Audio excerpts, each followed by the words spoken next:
Битола денеска се справува со огромните последици што ги предизвика ветрот кој вчера дуваше со брзина од над 70 км на час.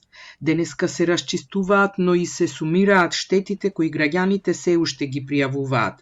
Најдраматично е кај семејствата кои останаа без покрив на глава, откако ветрот турна над 10 покривни конструкции на згради и куќи низ Битола, кои за среќа не повредија никого, но уништија над 50 возила на повеќе локации.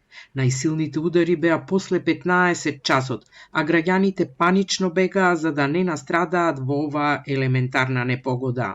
Страшно како може нова зграда бичем цела летна му врни дома на луѓето, на син ми му ја уништи колата. Дуваше силен ветер, почна да открива прво едниот дел на зградата, после и другиот дел го откри, кај што е жито.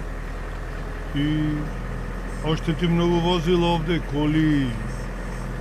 Немате вие некаква штета? Еве, комбето онде баш беше лимом и падна на комбе, овде го штети. И сега сакам да одам да пријавам и во полицијата. Битолчани се уште се вознемирени од она што го доживееа вчера, но го отворија и прашањето за безбедноста на градбите и доградбите на зградите. Велат среќна околност е што никој сериозно не настрада при ова невреме. Јас гледав низ прозорецот од вториот спрат, летаја овие, не знам како се викат овие ламарините. Јас мислев од другата страна, тоа летат од зградата наша.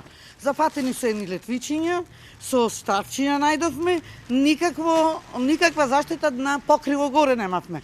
Па како стресно, како ќе доживее, стресно. Прокиснува, горе не може да спијат, не спијат, преку фасонките, преку струјата од озгора. Јас не знам како е примена ова зграда технички. Ветерот корнеше дрвја и бандери кои блокираа улици и паѓаа врз паркирани автомобили, а направи проблеми во водоснабдувањето во брусничката населба во Битола, која остана без вода, а денеска дефектот е отстранет. Ветрот предизвика и прекини во снабдувањето со електрична енергија, а на многу локации низ градот имаше искинати жици и искрење на инсталацијата. Без струја повеќе од 10 часа останаа неколку населби во Битола и десеттици села. На бројните поплаки на граѓаните од Евана велат дека нивните екипи се на терен и интензивно работат на санирање на состојбата. Вчерашното невреме предизвика штети на повеќе локации во Битола. Екипите на електродистрибуција се целосно мобилизирани и без прекин работат на отстранување на дефекти на среднонапонска и нисконапонска мрежа. Компанијата соработува со сите застегнати институции со цел отстранување на сите дефекти во најбрз можен рок.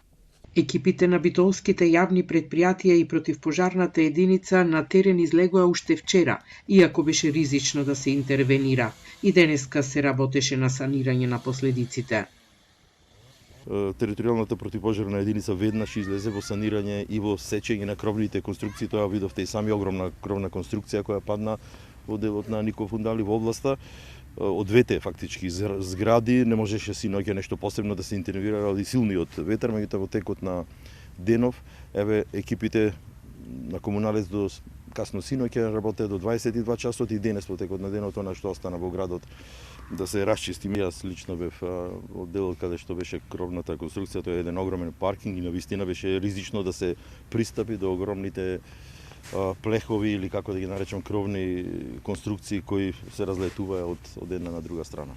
Од невреме вчера беше погоден и Штип. Од Центарот за управување со кризи информираат дека како последица на силниот ветер на повеќе места се забележани оштетувања на електрични столбови, покривни конструкции на објекти, фасада од стамбена зграда, олуци и автомобили. Противпожарната единица интервенирала за отстранување на паднати дрвја во градот и селата, откачени церади од корнати делови од покривни конструкции.